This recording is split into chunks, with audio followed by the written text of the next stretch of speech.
İş axtaranların nəzərinə 1500 manatadək maaşı olan iş yerləri təklif olunur. Əziz tamaşaçılar, hər vaxtınız xeyirli olsun. Qısa başlığıyla qarşınızdayım. İşsizlər üçün Qarabağımızda gözəl iş imkanları yaradılıb. Odur ki, səsləndirəcəyim bu məlumatı diqqətlə dinləyin. Videonu da bəyənib paylaşın ki, işsiz olub iş axtaranlar bundan xəbər tutsun. Belə ki, işğaldan azad olunmuş ərazilərdə aparılan geniş miqyaslı bərpa və inkişaf layihələri ilə yanaşı bölgədə yeni kadr tələbatı da formalaşır. Müxtəlif sahələr üzrə elan olunan vakansiyalar vətəndaşların diqqətini cəlb edir və yerli məşğulluq imkanlarını artırır. Hazırda Qarabağ və Şərqi Zəngəzurun bir neçə rayon və qəsəbəsində müxtəlif ixtisaslara uyğun işçi qəbulu davam edir. Təklif olunan vəzifələrə uyğun əmək haqqı 700-1500 manat aralığında dəyişir.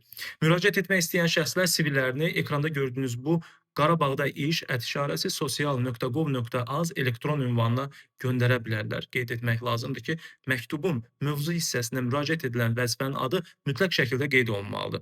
Vakansiyalarla isə Dövlət Məşğulluq Agentliyinin rəsmi internet saytından tanış ola bilərsiniz. Birdən kimdəsə hazır CV yoxdur, onlar üçün də bir sayt deyim. Deməli, www.cvyarat.az platforması. Burada tam pulsuz şəkildə özünüzə CV tərtib edə bilərsiniz. Daha nə istəyirsiniz? Bunun da yolunu dedim sizə. Qeyd edim ki, hazırda bölgə üzrə aktiv vakansiyalar müxtəlif peşə və ixtisasları əhatə edir və iş axtaranlar üçün geniş seçim imkanı yaradır. Siz də bu seçimdən yararlanın əziz izləyicilər. İşiniz avan, ağzınız şirin olsun.